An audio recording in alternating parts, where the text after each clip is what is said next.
e o Círculo Polar Antártico, tá? Cada uma dessas linhas, elas determinam áreas do nosso planeta, tá? Então, para facilitar a classificação dos climas e a localização no globo, né, o ser humano estabeleceu as zonas que a gente chama de zonas climáticas, que são delimitadas, ou seja, o que? Elas são delimitar vem de limitar, de determinar onde tem um início e onde tem um fim pelos paralelos, né? Então, as zonas climáticas do nosso planeta são as seguintes. Nós temos a zona polar norte, que ela fica entre o polo norte e o círculo polar ártico. Nós temos a zona temperada norte, que está entre o círculo polar antártico e o trópico de Câncer. Nós temos a zona tropical, entre o trópico de Câncer e o trópico de Capricórnio. E nós temos a zona temperada sul, entre o trópico de Capricórnio e o círculo polar ártico, tá? Nós temos a zona polar sul, entre o círculo polar antártico e o polo sul, tá? O que acontece? Então, nós temos 3 zonas. Nós temos as zonas polares, que são caracterizadas por ser o frio dura o ano inteiro, com temperaturas que alcançam 50 graus Celsius negativos. Nós temos as zonas temperadas, que elas têm como característica estações do ano, né? O verão ele costuma ter a temperatura elevada, ele vai ser quente, já no inverno vai ser mais frio. E nós temos a zona tropical, que está presente tanto no hemisfério norte como no hemisfério sul, né? O sol nessa região ele é bem intenso, né? Então a incidência de sol nesse local é maior. Então vamos ver aqui, ó, para a gente visualizar onde está localizada, vamos observar essa representação aqui, ó, do globo, né? O que acontece? Você vai perceber, ó, que de azul nós temos as zonas polares, que são as áreas mais frias. Por que elas são mais frias? Porque elas estão no extremo.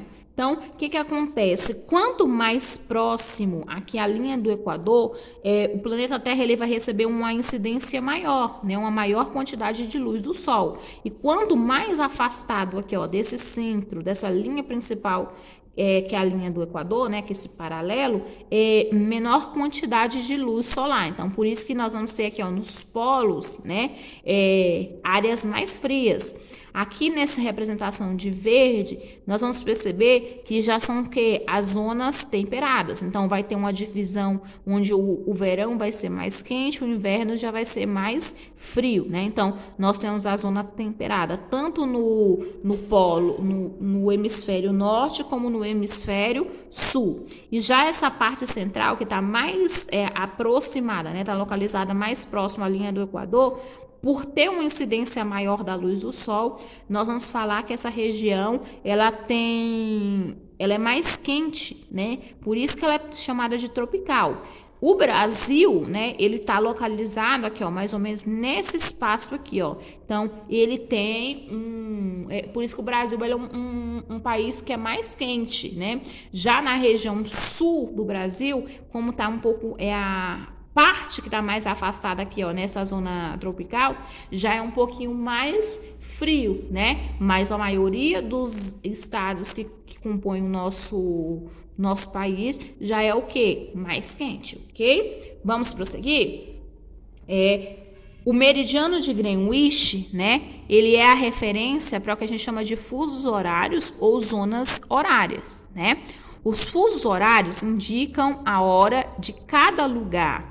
São um total de quê? 24 faixas traçadas a cada 15 graus ao longo de todo o globo terrestre, dentre as quais a hora é a mesma para os locais neles inseridos, né? Nelas inseridas.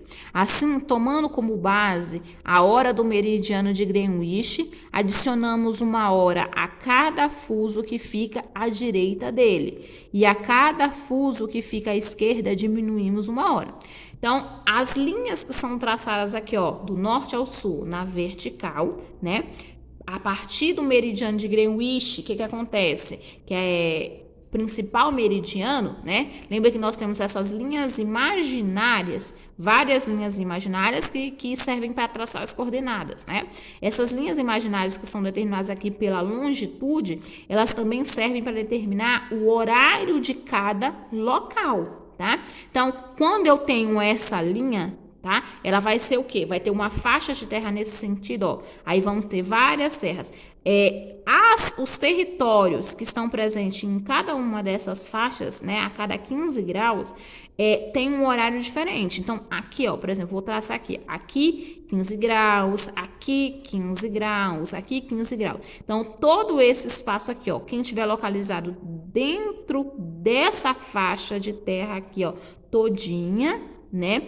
O que acontece? Vai estar com um horário diferente em relação a quem estiver nesse espaço aqui. Por isso que nós temos o quê? Diferenças de horas de um local para outro, né? Por exemplo, as pessoas que estão aqui no Brasil vai ter um horário diferente das pessoas que estão no Japão. Então, vai ter uma diferença de horário. Então, às vezes aqui no Brasil é dia, e já lá no Japão vai ser o quê? Noite, justamente por causa do fuso horário. Então, nós vamos parar um pouquinho a nossa aula por aqui. Eu fiz a leitura, trouxe um pouquinho de informação para vocês. Na próxima aula, nós vamos continuar, a tia vai explicar mais sobre os paralelos, sobre os meridianos, sobre as zonas climáticas e sobre o fuso horário. Então, como tarefa para vocês de geografia, vocês vão fazer a releitura, né? Vocês vão ler novamente, com calma, com atenção, as páginas de número 16 e 17 do livro, ok? Então, beijo, meus amores, até a nossa próxima aula.